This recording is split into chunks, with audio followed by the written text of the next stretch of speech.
Welcome to the Barack Obama approved world's greatest podcast, Hyphen Nation. I am the one, the only, and your host, Kellen Conley, aka Pinot Grigio Webslinger. I just like Pinot Grigio. How's everybody doing today on this Thursday? It is the second Thursday. No, it's the first. No, wait. Yeah. Second Thursday in April. Doing all right, man. 4 years ago today, I released episode 58 of Hyphen Nation, Cooley HY Harmony. In that episode was the Boys the Men bracket where I decided the very best Boys the Men song. So if you're interested in checking that out, go check it out. You can do that at podpage.com/hyphenation. It's podpage.com/hyphen-nation. That is like the official website of the pod now. Shout out to Podpage for giving away all this free stuff for pods. I have one set up for every hyphen podcast group podcast, and it's pretty dope. And all I had to do was put in an RSS feed. So this episode is not sponsored, but if it was, I recommend Podpage. There's your first recommendation. And I know I'm getting ahead of myself. So, without any further ado, Morgantown weather report. All right. Currently, it's 67 degrees and cloudy. Looks like we're going to have some showers throughout the day. High is looking, well, let's see. The high for today, I think I just heard some thunder, actually. Looks like it's going to be 68, so we're almost there. And it's going to drop to a low of 42 tonight. Tomorrow, 70. Mostly sunny. It looks like a beautiful Friday here in Morgantown. And then the 10-day forecast. And yes, you guessed it. Not the bite button. Because you know I don't mess with podcast button. But Saturday, 63 showers. Sunday, 53. Monday, 49 with rain. And Tuesday, rain and snow. Man, you gotta love it, or you could hate it, which is what you probably should be doing. All right, man. How's everybody doing, man? I'm doing all right. I gotta go to work in about 2 hours, but I figure I can spend some time with you guys, post the episode, put on my clothes, and then by the time I get to work, y'all have a new hyphenation to listen to. Fingers crossed that I don't get a call from work or anything like that. That nothing happens in between now and the time for me to go to work. Okay. Put that energy into the universe. Anything of note that I want to briefly touch on before I jump into the episode proper? Anything at all? No, not nothing that I can think of. So, in honor, hold on, I'm sorry. First topic. There you go, Lamb. In honor of the NBA playoffs starting 2 nights ago with the play-in games, I had written down a topic a while ago, and I might have been talking about it on this very pod when I wrote down this topic. And the topic simply says favorite NBA players. And so I've done list to death. I've done was it supposed to be a list though? No, okay. Greatest producers of all time. That's going to be a top 20. I've done lists before on Wrestlecast. We did our greatest wrestlers of all time. We did our greatest matches of all time. And that was actually an idea that the greatest wrestlers of all time. I'd wanted to do that on Hyphen Nation for the longest time, but sitting down and making a list was super hard. So once we started Wrestlecast, and then Handsome Bane was like, "Hey, we're going to do this greatest wrestlers of all time. You got to make a list." I mean, I had no choice, and I left CM Punk off my original list, and Marcus and Eric will not let me forget it. But that's because he's just come back, and then I was just waiting to be disappointed, as awful as that sounds, and I have not been disappointed. Shout out to my guy CM Punk. I did put you on the list, Punk. You're good. You're in the top 10. But then also I had done the top 20 MCs of all time. And that episode is episode 39, I believe, of Hyphen Nation, so you can go check that out. I wanted to talk about some of my favorite NBA players, and I didn't want it to be a list because there's a whole episode where I sat down and talked about LeBron versus Jordan and why I felt LeBron had finally surpassed Jordan, even though, honestly, Jordan is my favorite NBA player. Iverson's my second favorite NBA player. I don't even know. I love watching LeBron, but I don't know if he's like one of my favorites. Like, I have all the respect in the world for what he's been able to accomplish. Obviously, I say he's the greatest player of all time, but there's just so many great NBA players that I just want to sit down and spend. This is the perfect venue, the perfect avenue for me to spend some time just talking about how great these players were, past, present, and not future, past and present. So we're going to go to the past for the first one. And I'm going to do these periodically. I'd like to do a few during NBA playoffs and NBA finals. That'd be a nice little consistent segment for y'all. I want to talk about somebody that's near and dear to Handsome Bane's heart, someone who's near and dear to my heart. One of my favorite NBA players of all time is Grant Henry Hill. Grant Hill. Oh, you talk about, and I apologize if that sounded dirty. You talk about a NBA player that was just fun to watch night in and night out. Let me tell you how it all started. Shout out to New Edition. This is where we all started from. And yes, I'm going to talk about heartbreak at some point on here. I've been meaning to do it for the longest time. No, I've been meaning to talk about Home Again, their 1996 album, but I probably said on here how much I love the Heartbreak album that they did in 1988. I love that album. I can listen to it all day long. I can close my eyes and hear every single song on that album. To take Handsome Bane's analogy that he always uses when he says I can close my eyes and watch that TV show or that movie. Grant Hill. Let's start at the beginning. All caps, and thank God they didn't win the national championship, even though I have all the respect in the world for him now, hated Duke in the early 90s. While I was a young child who decided, I like Michael Jordan, therefore I like the Chicago Bulls, and have only wavered once throughout my 10 years of Bulls fan, and that was for Iverson and the Sixers for a few seasons. I was not the bandwagon jumper that I may seem to be, because I started liking the Bulls around the time they won their first championship. I didn't know they were going to win 5 more. But my dad had it in me that he didn't even drill it into me. My dad was a Raiders fan, so I became a Raiders fan, and it was that simple. Shout out Derek Carr getting that extension. Hell yeah, Derek Carr, QB1, that's what's up. And when it came to baseball, I've always been, I've kind of been not as consistent. Like, I like the Oakland A's when I first started getting into baseball, like around 93, because I really like Ricky Henderson. And I liked them for a while, but then they traded Ricky Henderson, and I forget, maybe it was the Blue Jays trade or something like that.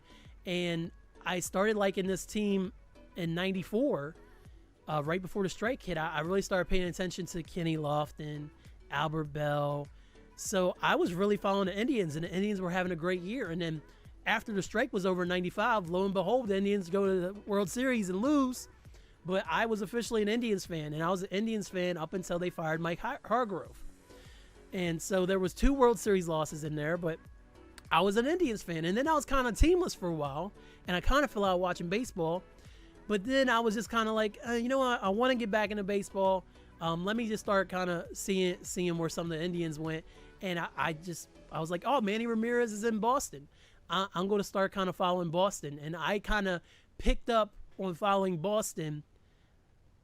It was the year that they won the World Series in 2004. So it kind of coincided with each other that I was following Boston, and they ended up with the improbable comeback against the Yankees, and then ended up going to the World Series. And so I was a Red Sox fan for years and years, and I still am a Red Sox fan. But when Poppy retired, I kind of fell back. So the last championship, even though I probably posted about it on my Instagram or something, Leanne, if you're listening, which I know you are, because this is the Barack Obama approved world's greatest podcast, I didn't really feel like my championship. 2007 feels like me, okay? And Grant Hill, hold on a second. See, what had happened was the Rockies had taken the lead against the Red Sox in the playoffs, and so I broke out my Red Sox hat and started wearing it all the time. and we rallied and we won that series and went on to win the World Series. So 2007 is definitely I was a big part of, and the one in between the San Francisco one. So what was that, 2013 when they won again, when they were all doing the beard thing. That was my championship team. I can't claim 2004 or the one from a few years ago when they beat the Stros too much. But anyway, Grant Hill. I hate Duke. I did not jump on that bandwagon. I jumped on the UNC bandwagon because that's where Jordan was at. And then when I moved to Morgantown, I started following WVU a little bit closer.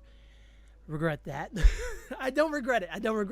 I regret the last 6-7 seasons of us not. I don't know, man. It's just frustrating. But didn't like Duke. Didn't like Christian Laettner. Didn't like Bobby Hurley. Didn't care for any of them. Didn't like Krzyzewski. Didn't like that they won a national championship in 91. Didn't like that they beat the Fab Five in 92. So, F Duke. Christian Laettner gets drafted in 1992. Bobby Hurley gets drafted in 1993. Leaving one man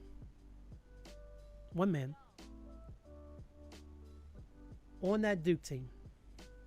Okay, not just one man, but there was one player who had been on those original championship teams for Duke, who was going into his senior year at Duke in 1993-94. Okay, and I'm scrolling because I don't want to make sure don't want to mess anything up here. So, this is the same guy who made that amazing pass to Laettner in the regional final against Kentucky, so Laettner could hit that improbable shot that sent Duke into the Final Four. And even though they failed to mention it in here, from what I can tell, he went to the national championship game in 1994. He led Duke. And let me stop looking at the screen. I got focus. Grant Hill took over that team after Hurley was gone and after Laettner was gone. And I hadn't noticed how much he had developed. But by 93, 94, I had SportsCenter, I had Satellite, and all I saw was this amazing player for Duke.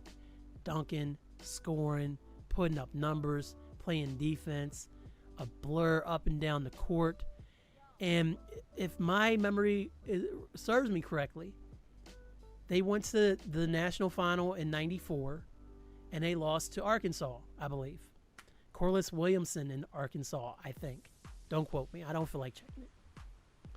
But watching the playoff run in the final, hold on, dang it. I got to check. Podcasting 101, my bad, 94 NCAA championship. It was, okay, yeah, Arkansas won that year. There's the bracket. That's only okay. Who won the dang on championship game? Wikipedia. Okay.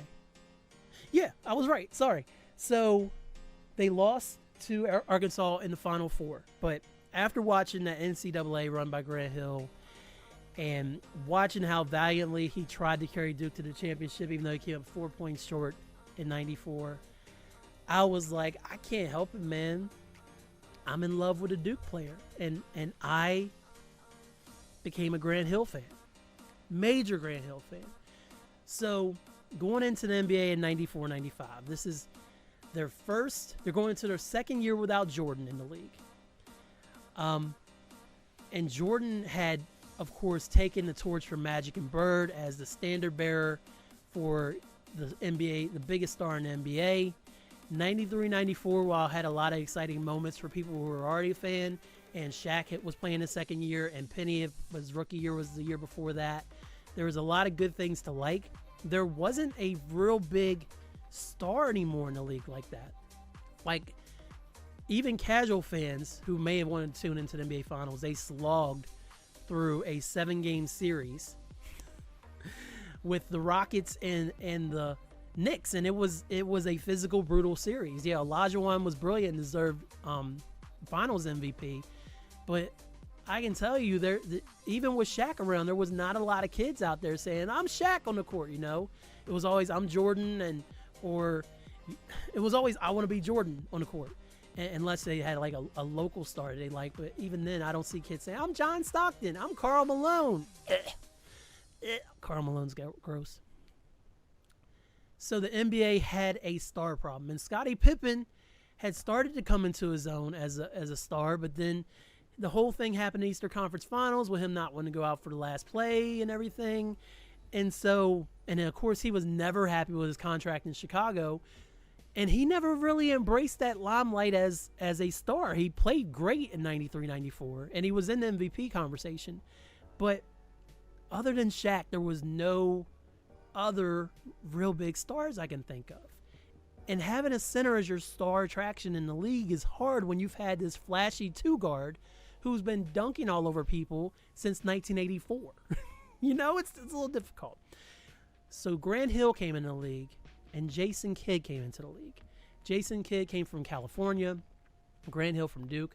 I'm not here to talk about Jason Kidd. Mad respect for him. They were co-MVPs. But Kidd went on that Mavericks team, and I just said I won't talk about him. And he instantly highlights. He wasn't getting along with Mashburn and Jimmy Jackson, but he was a highlight reel. He was putting up assists. People were comparing him to Magic and triple doubling, and everybody's like, "Oh man, this Jason kid's great." Grant Hill ended up in Detroit, a Detroit team that had just lost Isaiah Thomas in '94, I think, is when he finally called it a career. And Lambeer had retired in '93. Dumars was still around and would be around for a few more seasons. But this is a Pistons team that was seemingly on a decline after their 2 back-to-back championships in the run as the Bad Boys. And they dropped squeaky clean Grant Hill into Detroit. And Detroit just embraced them, man.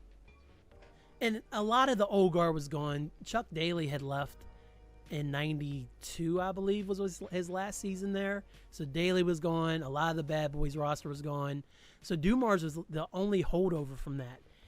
And they saw what they had in Grant Hill. And I don't remember what pick Grant Hill was. Let's see if I can quickly get back to that to see when he was drafted, professional career, drafted by the Pistons. He was the 3rd pick of the 94 NBA draft. I don't care who went ahead of him. And when Grant Hill was on the court, and now we're going to do the whole encompassing thing. I'm not talking about his rookie year anymore. I'm not talking about when he was a Piston, from the time in 94 when he's a Piston until the time he signed with the Orlando Magic. When Hill was on the court, he was just such a well-rounded basketball player. And you could say LeBron borrowed a lot of his game from Grant Hill, because when he was on the floor, like compared to Jordan, people always be worried about Michael scoring or Michael on defense. So you always had to think about Michael in the back of your mind. No matter what defensive game plan you had, no matter who your man was, you had to know where Jordan was. Grant Hill came into the league with that and had that same attitude. If you gave him some space, he would pop the J in your face, and eventually he would pop the 3 in your face. Of course, they weren't shooting a lot of threes, but he could do it. If you got too close, he was so quick, he would go right by you, and he was not scared. He was not scared to yam it on you. He did not care. He would dunk it on your head. And the cool thing about Grant is, even when it seemed like he wasn't having a great game, like a great scoring game, because he was never a player who would put up all kinds of crazy numbers. He averaged 20 points.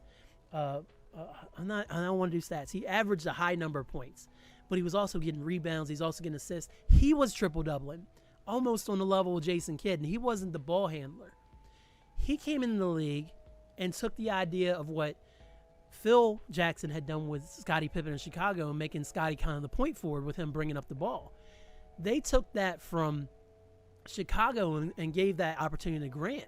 And Grant flourished. You see Grant Hill come up the floor bringing the ball up, you don't know what to do. This is a 6'7". This is a 6'8" small forward. But he could literally play the 1, play the 2, play the 3, and probably bang around a little bit with a certain size of 4. You see him come up the floor dribbling the ball as the point guard, you don't know what's going to happen. He could cross you up and go to the hoop and get the foul, get the and-1. He could stop and pop if you give him space. He can make a great pass and set up one of his teammates. He was just so deadly coming down the floor with the ball.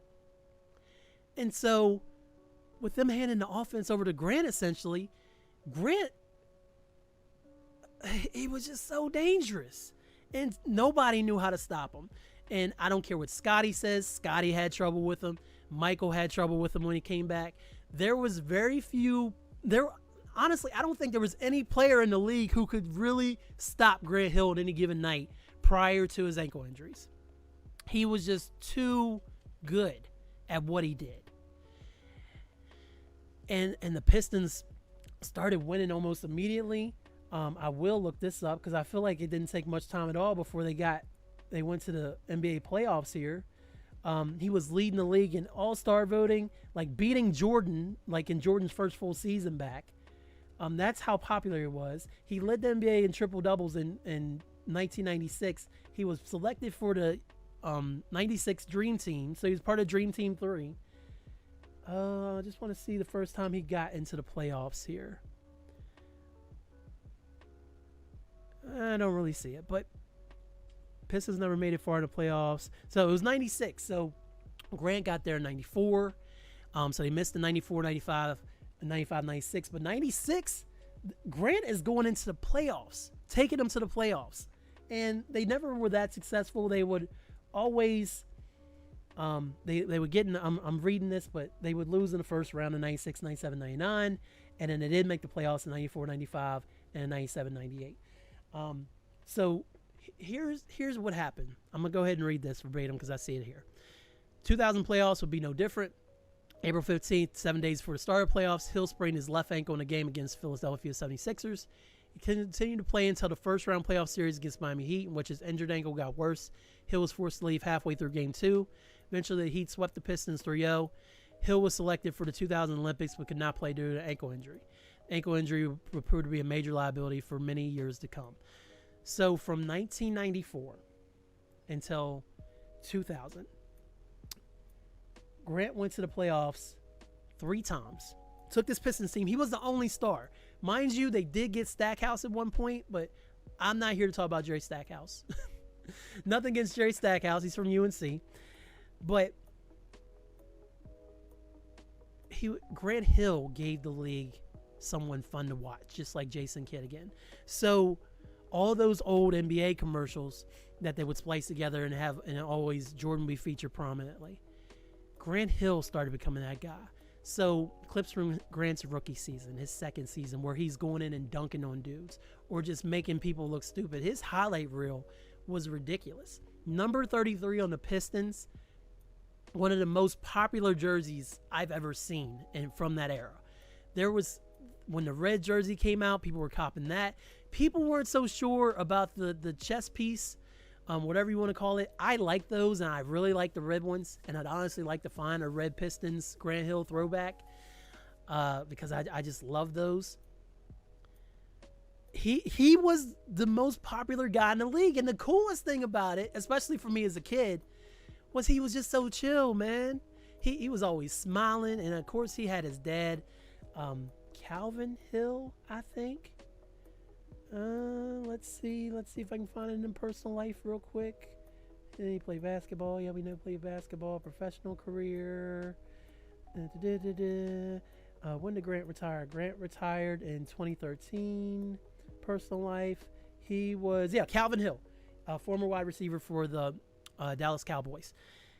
So Calvin Hill had been grooming his son once he took this path of being an athlete and he saw the potential. He's been grooming his son how to deal with these things like his entire life. And when he came into the spotlight at Duke and in the NBA, he had $1 million smile, man, just like Jordan did. And we know Jordan was an asshole, but Grant wasn't an asshole. That's two. My bad. Grant was just so cool about everything.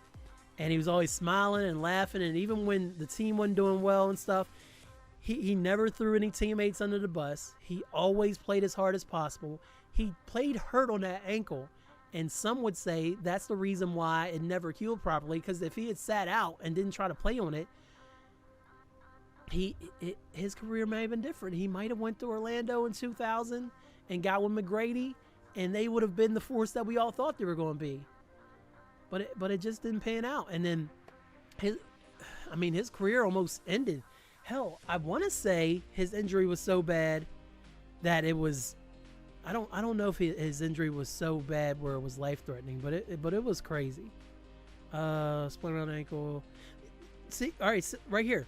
March 2003, Hill underwent a major surgical procedure, which doctors refractured his ankle, realigned it with the leg bone. 5 days after surgery, Hill developed a 104.5 fever and convulsions, rushed to the hospital. Doctors removed the splint around his ankle, discovered that Hill had contracted potentially fatal he contracted MRSA infection, a fatal MRSA infection. He was hospitalized for a week and had to take intravenous antibiotics for 6 months. He almost died for that damn ankle. And that was in 2004. That was in 2000. Where'd it go? 2003. So 3 years after he injured the ankle, he almost died from it. And then he came back and he played until 2013, and he contributed on some pretty decent Suns teams from 2017 to from 2007 to 2012. And he ended up retiring from the NBA in 2013. I wonder if the Pistons did a one-day contract for him. Is Grant Hill's jersey retired? Let's see what it says. Is Grant Hill's jersey retired?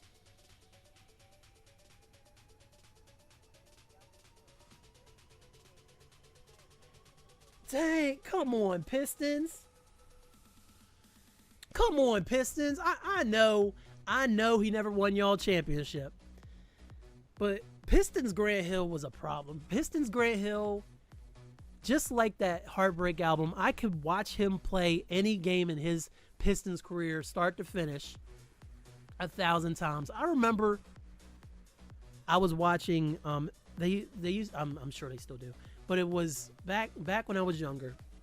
It was like the NBA was on TNT on Tuesdays. On Wednesdays, it was TBS, and Thursday, it was TNT. So I'm thinking it was a Wednesday or a Thursday. And I turned on a regular season game with the Pistons.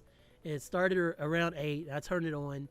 And I was like, oh, man, it's just a run-of-the-mill game. I'll see what Grant does. And I could not take my eyes off Grant, man. He was just such fun to watch. He could score at will. He could make amazing plays with the ball. He was in there banging for rebounds. And I didn't even get to the defense. He was just as dope on defense. Here's another question. Let's see if it can answer this. How many steals did Grant Hill average?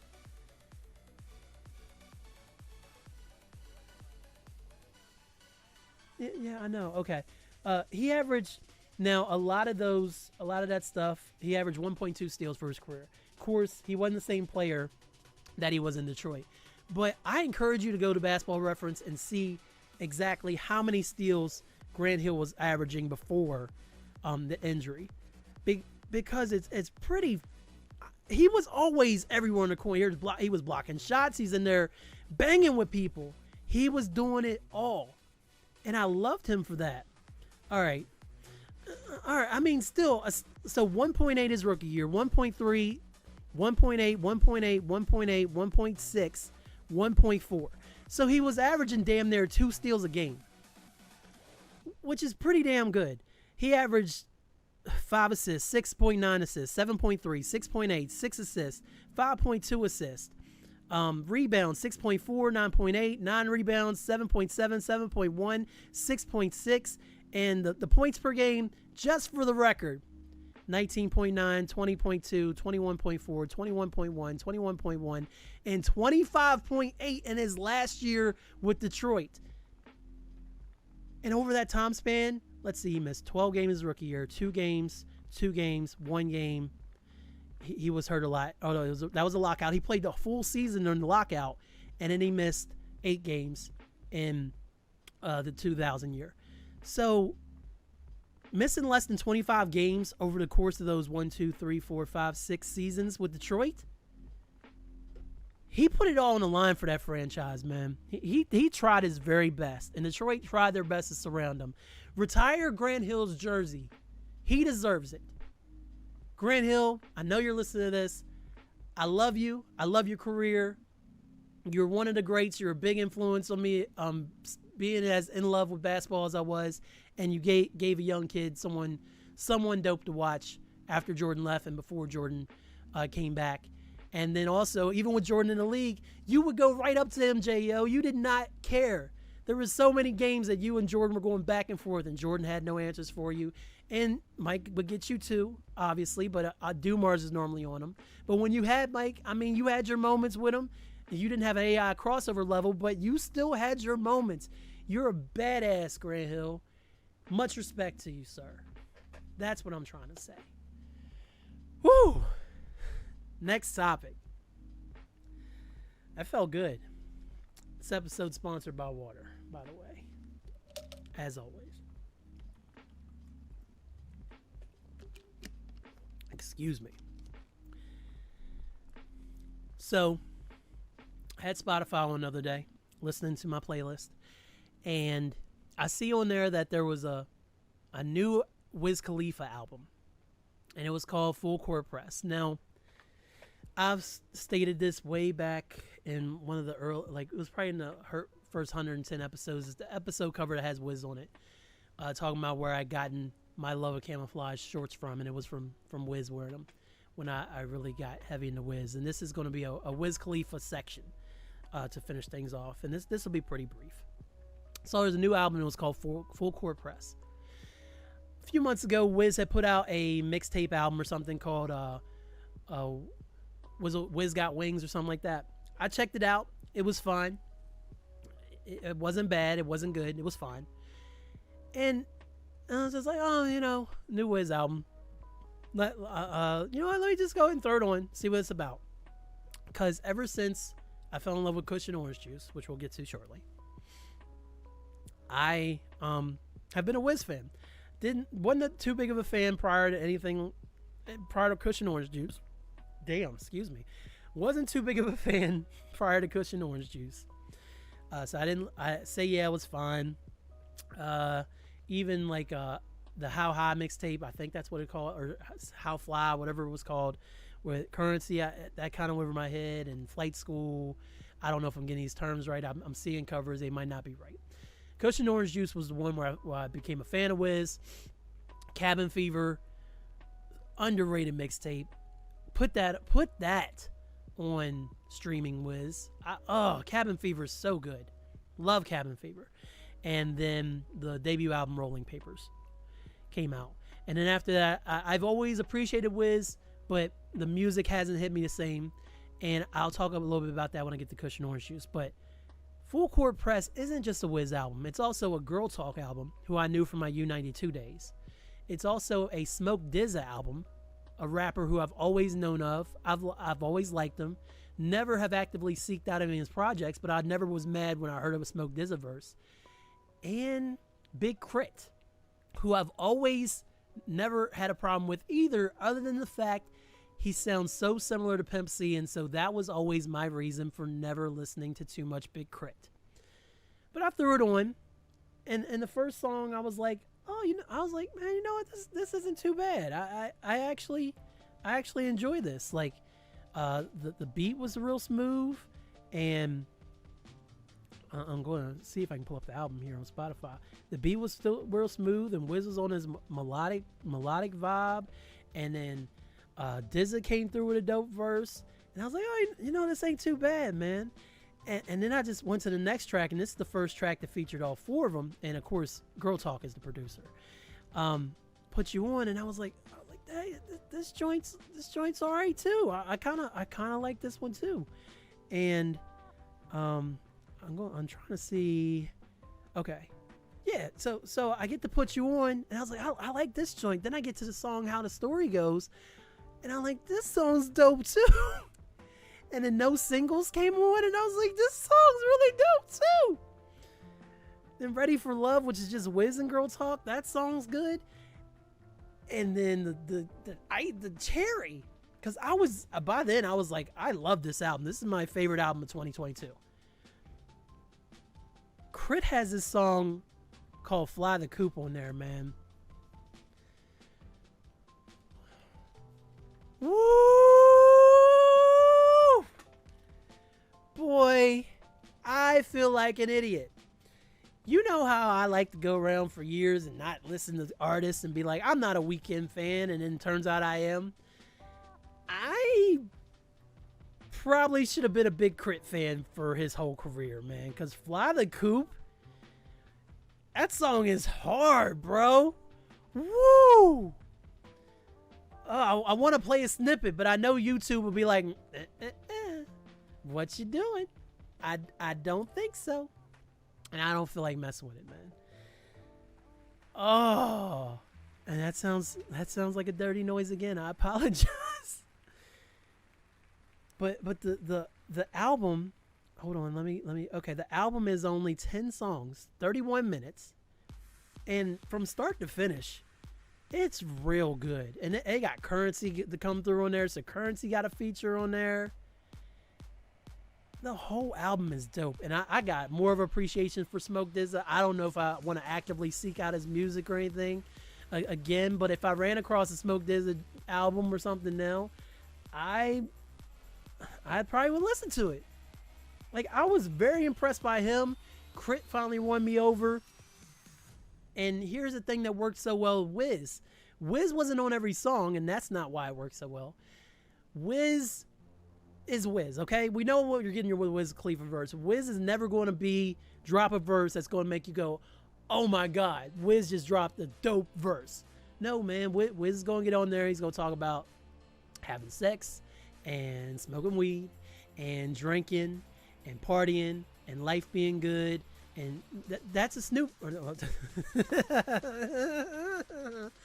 That's a Wiz verse. That's what you get.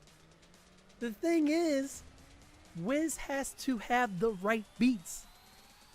And Wiz, while he has an ear for beats, I feel like he's fallen into this trap of taking a beat and be like, this is on trend. Now I'm going to rap to it and put it out. And then people are just so meh about it.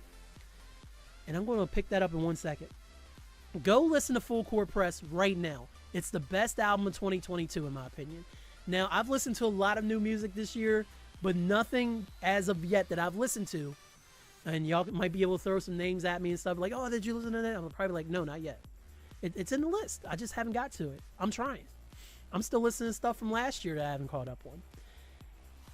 Go take the 31 minutes and listen to Full Court Press. And I know my man Dave Bracey's going to do that because he saw my tweet.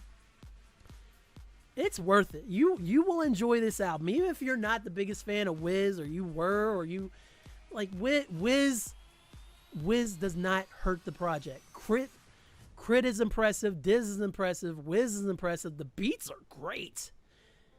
Go listen to this album, man. Next topic. Picking back up. You know how Snoop left Death Row, or even, you know how Snoop put out The Dogfather. And while some of the beats were good and he had some decent songs, it wasn't the same as with Dre. And it never was the same with Dre.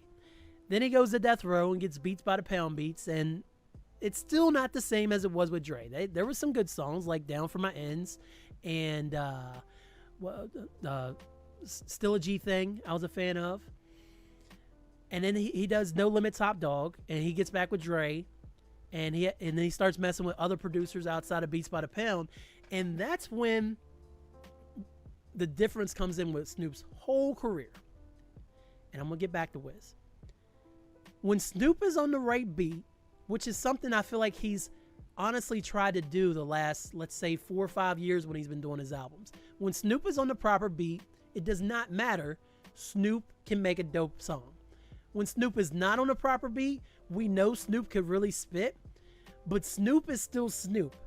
Even no matter the content matter, his voice is his voice, and if his voice, no matter how much he likes the beat, if it doesn't mesh well, the song doesn't work for me personally. Wiz is the same way. And Wiz's career, he's been doing this since like 2004, 2003 now. But he's only been superstar level since 2009, 2010 when Rolling Papers came out and Black and Yellow blew up. When Wiz is on the right beat, it doesn't matter that he talks about the same things or how melodic he is or what he does or his enunciation. He sounds good. He fits so well in a certain pocket. But when Wiz is on a beat that doesn't fit his voice and his vibe, that's when the problems start. We Them Boys, perfect example, okay? Decent beat, like it's a hard beat. We Them Boy, we Them Boy. And Wiz tried. There was nothing wrong with what Wiz attempted.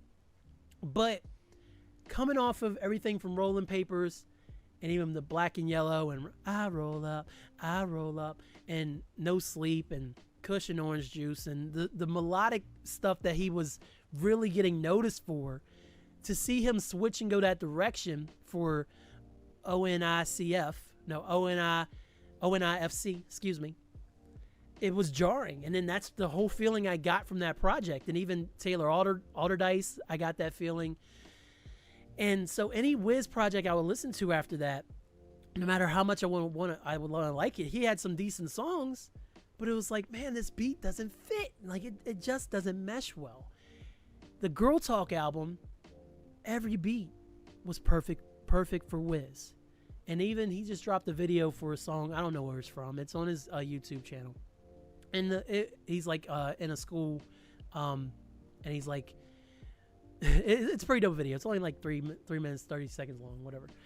And he's in a school. He's in the cafeteria, and they're all partying like the school's crazy. And it's a decent song.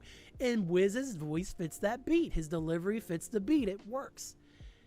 Kush and Orange Juice, released in 2011, is to this day his greatest project ever. And I don't remember if I've talked about this at length. I don't need to spend too much time on it, to be honest with y'all. I've said on here that I love Kush and Orange Juice. If y'all have heard me go in on it before, y'all gonna get a real brief overview. If you want to hear how Wiz Khalifa is supposed to sound, and Wiz, if you ever wonder how you should sound, because I know you listen to this podcast, and the sound you should be aiming for, it should always be the vibe on Kush and Orange Juice. It should always be that. It actually is on streaming now, and they had to remix a couple things because they couldn't clear samples, which is understandable. So I highly encourage you to get the mixtape version, because I don't like the remixes. I think it was only 2 or 3 songs they had to remix. It was Never Been and The Statement, I think they had to remix. But if you watch any of the videos from this era or just listen to this project, man, it's gorgeous. It is a beautiful mixtape. And the producers on it, Sledgerin, Cardo, Cashmere Royale, VVS Sound. In The Statement, I still swear I would love to hear a Nas verse over that. I think that would have been a dope remix if he had ever pulled that together. The Watchers, Big Germ, XO, Sledgerin, Cardo, Sledgerin, Serm Style, Johnny Giuliano, Superstar O, Big Germ, Big KRIT. I did like KRIT's verse on Glass House. I always forget about that. Sledgerin. And the producers who made this album, they had set such a sonic landscape for Wiz to do nothing but talk about being the best, having sex with your woman, smoking weed, partying, waking up, bake up, gotta get my cake up, in the cut, rolling doobies up. And that's all he talked about the whole mixtape. There's a couple skits. I mean, the man flipped a Demi Lovato sample and made, we're done, but it's not over, we'll start it. Like, who would have thought? I mean, shout out to Cashmere Royale for that flip. But he heard that and was like, yeah, you know, I'm gonna rap over that. I'm gonna cop that beat and rap over it. And this is when that laugh started coming in, so that that Wiz cackle he's famous for, and all the catchy ad libs, man. This is where I get the line, bad bitches and good weed. I've already cursed like 4 times. I get it from there. Bad bitches, cold drinks. He is just so smooth on every track, man. And it just seems like, you know, he's up at the mic. He hits the joint, says something cool, and then spits his verse. Does the hook. And, oh, man, I love this entire mixtape. Mesmerized, great. We're done, great. The Statement, Needs Not, still great. Spotlight, dope. Kid Frankie, I've been talking it, and you ain't living it. And I encourage you, please go watch these videos. They're typical Wiz videos if you ever saw one, but this is all on their grind, self-produced, shooting at the studio at ID Labs in Pittsburgh. And every video works. In the cut, the Chrono Trigger sample, shout out to Sledgerin for Never Been. Chef's Kiss, man. Vision, still blazing. The reggae flip. Why can't everyone just roll like me and give them the space and let me roll my weed? Ain't nobody gotta be, anybody gotta know. Let's all learn how to roll like and blow it by the O. I'm here, but my mind's gone. You don't have to smoke weed to like this album. You don't have to. I encourage it, but you don't have to. This is the best Wiz Khalifa project, and Full Court Press reminded me of this project, which I love so much, and I already had written down that I wanted to talk about on the podcast. So shout out to Full Court Press, shout out to Girl Press, shout out to Girl Talk, shout out to Wiz, shout out to KRIT, shout out to Smoke Dizza for a great album, and reminded me of how much I love Kush and Orange Juice. So there's your recommendation. Go watch Grant Hill highlights on the YouTube. Go download the mixtape Kush and Orange Juice. Listen to that, and then go stream Full Court Press. Go do that and watch some Wiz videos while you're on YouTube in between Grant Hill clips, man. Those are your recommendations. Go do it. Okay? All right. You've been listening to the Barack Obama Approved World's Greatest Podcast, hosted by me, Kellen Conley. So, this is episode 197. Yeah, episode 197 on the road to 200. So, there's a whole archive out there of old episodes featuring me mostly, but also one of my semi-regular co-hosts, Marcus Show Mad Love Robinson, my other semi-regular co-host, George Gerbo. There's guests all throughout this bad boy. My dad's on a couple episodes. I got to get him back on. I wanted to do it with him last year, but did not get it done on that trip. So I promise you there will be another Daniel Conley episode, Lord willing, this year. So I do want to get that on there. Go check out the pod. If you listen to me on Apple Podcasts, give the show 5 stars, please. It lets more people know about the pod. And if you do that, then more people can learn about the Barack Obama Approved World's Greatest Podcast. If you want to leave a review, please do. Good or bad, I will read it. Does not matter to me. Also, if you're on Spotify, rate the show 5 stars. You got to listen to at least one episode, I believe, for it to let you do that. But please take time, rate the show 5 stars, because it'll do the same thing for Spotify's algorithm. If you listen to Hyphen Nation on any other podcast listening app, I appreciate it. And if you can't find Hyphen Nation or one of the other great Hyphen podcast group shows on one of your favorite podcast apps, please let me know, and I will do my best to fix it. With that said, if you want to get in contact with me, byphen@gmail.com, bhyphen@gmail.com. Also at bhyphen on Twitter, Hyphen Universe on Facebook, and the bhyphen on Instagram. You can also follow my YouTube channel. You can subscribe. You won't miss any videos that I post there. I post a podcast on there. I got a 2K video I'm getting ready to drop tomorrow. It's a second part of my 2K series I started a while back. So it's gameplay plus a little streaming history for me. Things I've learned from streaming since I started 2 years ago when the pandemic hit. And so go do that. You can like the videos. You can comment on there. I'll read those. I read some YouTube comments on the Finding Neverland episode a few episodes ago. And if you hit the bell, you won't miss any uploads. So please do that. If you want to find any of the links, any of the cool stuff I'm working on that I release throughout the week, hyphenuniverse.com/links. It's all there. No more link tree. And just top on down. And there's donate links in there. If you want to support me, you want to support the pod, want to support the YouTube channel, there's Patreon and there's coffee. So whatever you guys prefer. I appreciate it. If you want to go to Hyphen Podcast Group route, though, Hyphen Podcast Group at Gmail, Hyphen Podcast Group on Facebook, Hyphen Podcast Group on Instagram, Hyphen Pod Group on Twitter. Just like that. Power of positivity is real. Get that negativity out of your life. No matter what it may be, no matter what you have to do, you got to do you. Always. Remember that. It's important. And with that said, give people their flowers while they're still here, because you never know when it's their time to go or your time to go. So it's always very important that you let people know how much they mean to you. And with that said, call your mom, call your dad, call your brother, call your sister, call your brother. Again, call your stepbrother, text your half-brother, send your grandmother a telegram, send a pigeon with a note to your cousin, Facebook message your granddad, whatever you gotta do, man. Just tell people how much they mean to you. It's important. You just never know. And I want to say R.I.P. to Dwayne Haskins with that, because you never know. R.I.P. Gilbert Gottfried. I don't have. You made a lot of people laugh, so R.I.P. Gilbert Gottfried as well. But R.I.P. Dwayne Haskins more, because what a way to go. So young. And Gilbert was young too, man. But 67 is way different than 24. Especially when you might have been a starting quarterback for the Pittsburgh Steelers next year. So it's been a long time since there's been a black starting quarterback on the Steelers. So that makes me sad. It makes me sad that he lost his life the way he did. So R.I.P. Oh, man.